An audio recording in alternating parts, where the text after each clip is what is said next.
Mr. E here. I'm a high school art teacher. We are using the textbook, The Visual Experience, and we're just kind of going through the book and highlighting some basic things. First of all, when you get to the very beginning of the book, you see Part 1, Introduction to Art. This painting that you're looking at is called Blue Hole Flood Waters, Little Miami River. It was painted in 1851.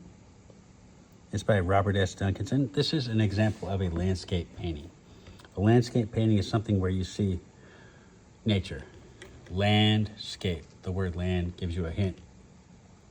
Often you see water, trees, sky, etc. You actually see some people in this painting and rocks. This is a pretty impressive painting. That's an example of a landscape. Okay. All right. Chapter 1 of the Visual Experience says, "What is art?" And I ask you the question, what does art mean to you? I usually ask students to write their own definition of art. And usually they talk a lot about feelings and things you think and things you want to express that you can't put into words. When you're talking about art, there's two fundamental concepts that everybody needs to know. And that is medium and subject. The medium is what the art's made out of. Is it made out of like oil paint? Is it made out of pencil, colored pencil? And then subject, what are we looking at? Just like the subject of a movie or the subject of a book, what is the subject? What is the art showing you? Who's in the art? What's in the art? Okay. The next thing this book does is it takes you on a little journey asking you a question of which of these would you consider art and which would you say is not art?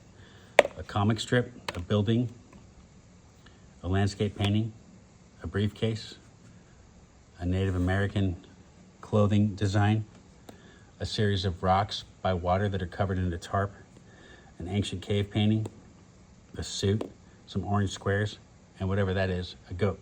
And the answer to the question the book gives you is everything here could be considered art. In fact, this briefcase is made out of clay.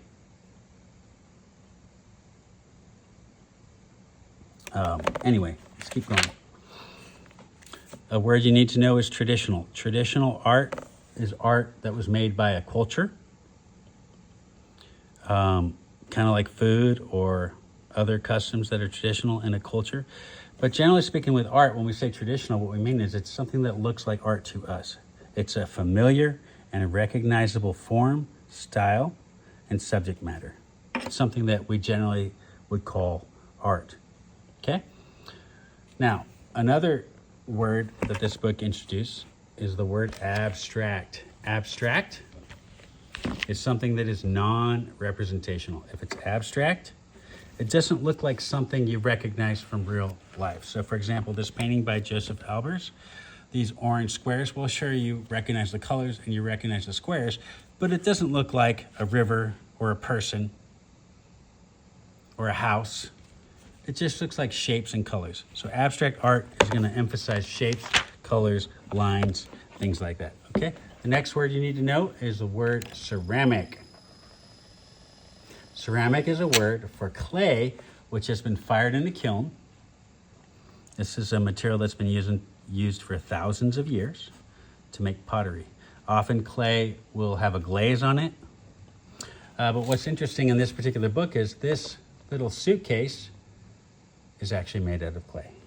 So this is a ceramic suitcase. It looks a lot like a leather suitcase. Okay, let's keep going. All right, that's all we're going to do in chapter 1. I'm going quick. Chapter 2, how should we look at art? All right, this chapter is all about art criticism, art evaluation, and judging works of art.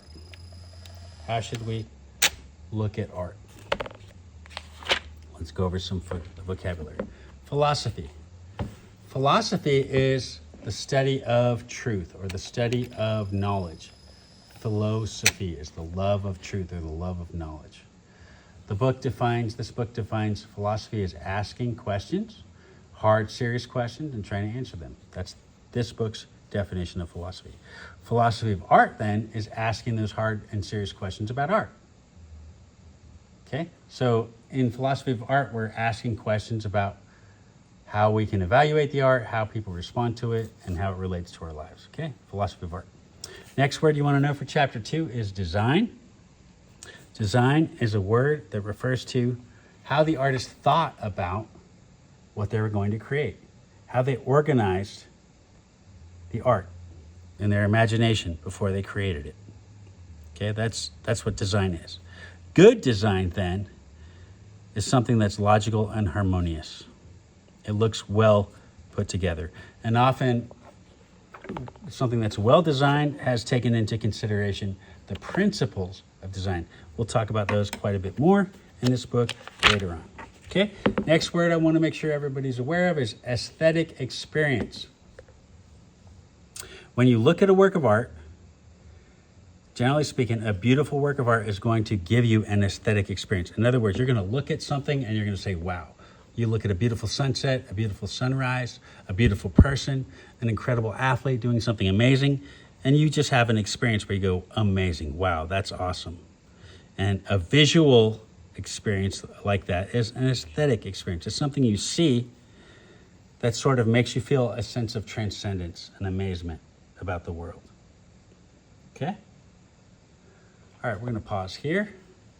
We've talked briefly about chapter 1 and chapter 2 of the visual experience. We will talk some more about chapter 2 a little bit later.